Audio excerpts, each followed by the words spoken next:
Welcome to a new season of Cozy Womb Podcast. This is season 5 of Cozy Womb. My name is Shan, mom of the girls. This is a podcast where we talk about surviving parenting, the realness about preggo-ness, and giving really good tips on being our best parent and evolving every day. So if that's what you're looking for, you're at the right place.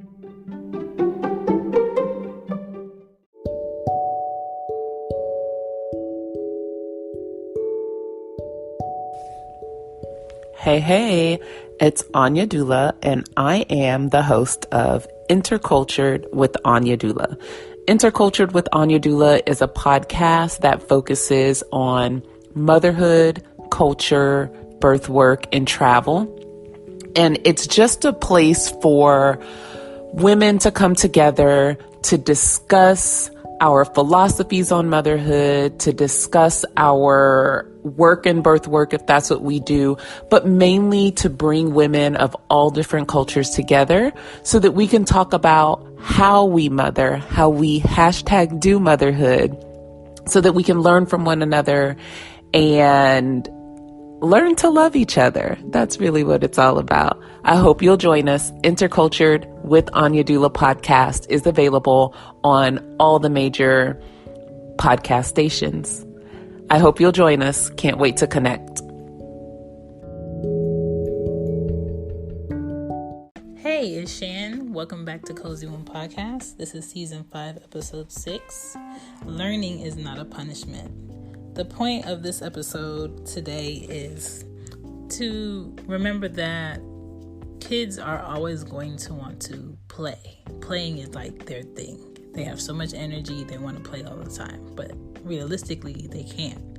Sometimes it's time to learn, and telling them to go read a book because they're annoying you or to go do math because they're misbehaving, they will never want to learn because they identify it to being linked to doing something wrong. That's why you're making them do it. The key is to make the things that they're going to learn from fun. So that's what we're discussing. If that's something that you can benefit from, keep listening. Growing up, my mom taught me most things and my teacher, but I learned most of the things that I knew from my mom.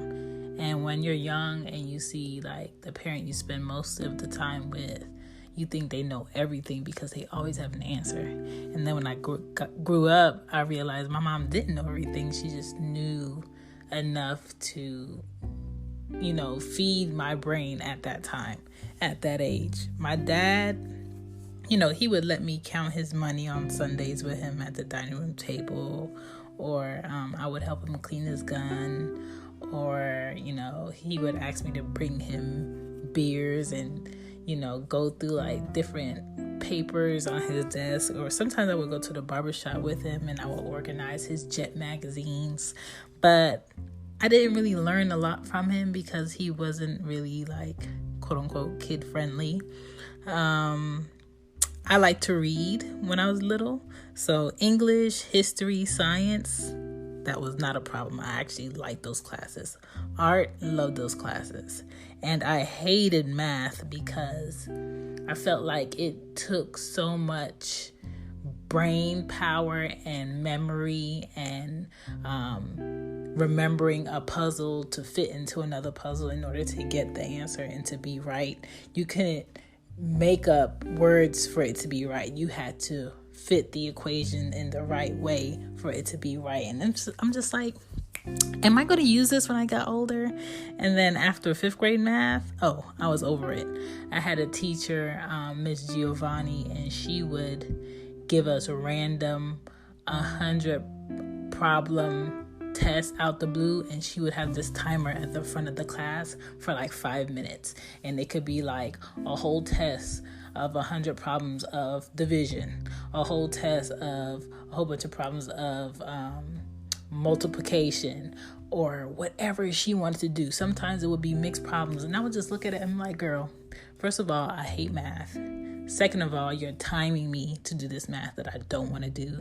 And then I'm not going to finish in time. So even if I finish half of this, you're going to grade it like everybody was supposed to finish it one time, and it's going to be a failing grade. So I'm not going to even try. So a lot of the times I would just draw on my paper and give it to her and not even put my name on it. And she knew it was mine.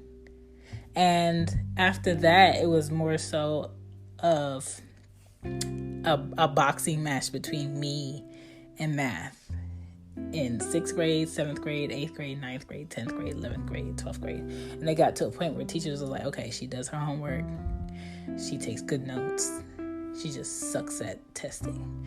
And they gave me everything so I can pass my classes when it came to math, whether it was like having more of a percentage on like this project, having more of a percentage on this work, group projects, whatever, in order for me to get out of it, because they just knew I just hated being tested or being timed to complete problems on a subject I just did not like.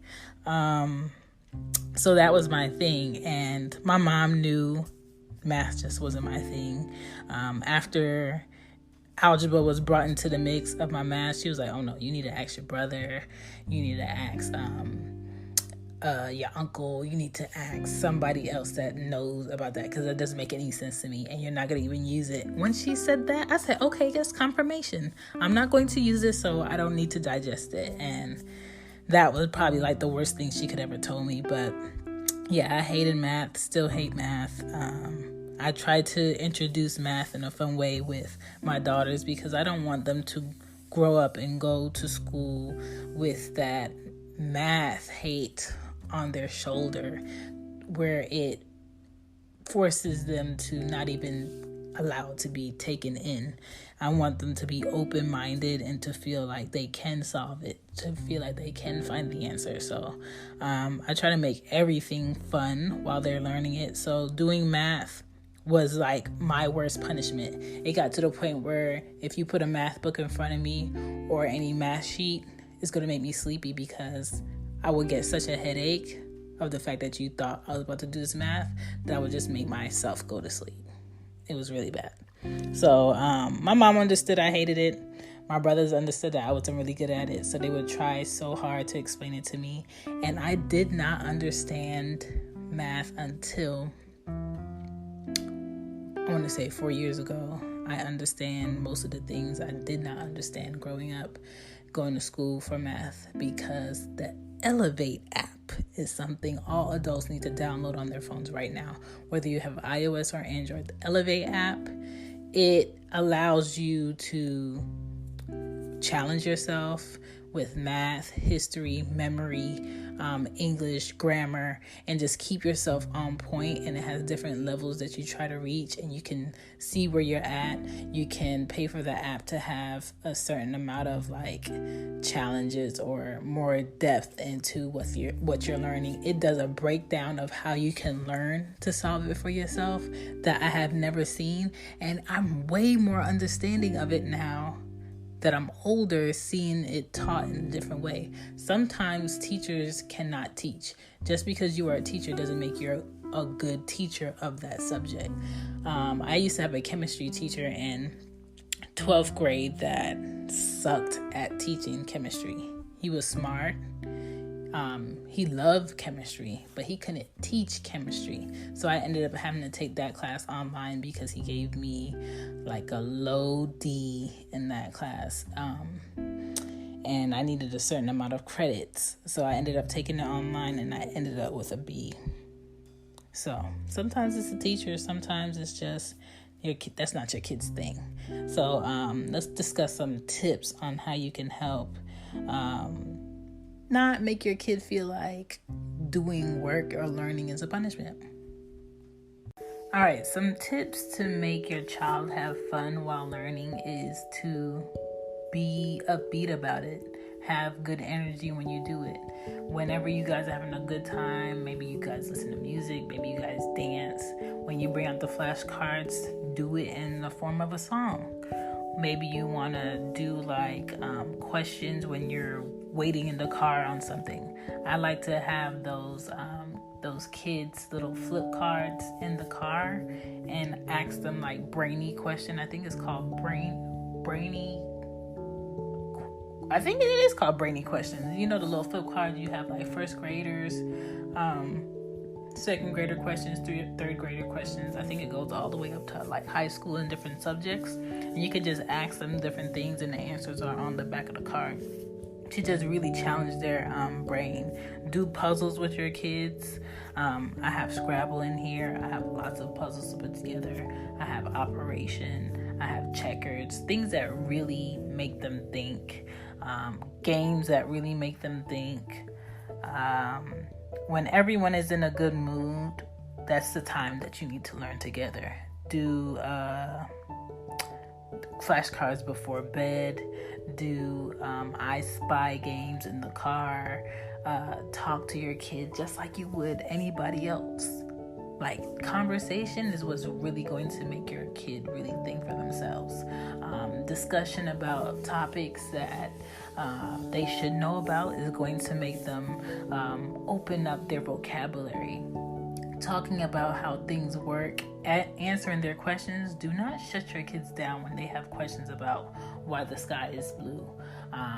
How does water turn to ice? That's when you're supposed to really let them think, really give them insight, really make them feel comfortable wanting to know how things work instead of assuming things have to work because it just does. Whenever they ask you something critical, explain it to them. I understand that there's a time and place for everything, but please explain it to them. Have books in your house, have pictures, take them to the museum. What else should you do? Explain to them how paint works, what colors mixed together make another color. I do that with Anya, my 6-year-old, a lot. And then she teaches Ari. Kids learn best from other children. And teach them that things don't have to be the same way. When I'm scrolling through Instagram and I'm looking at architecture, I show Anya. When I see doctors doing like different things, I show Anya.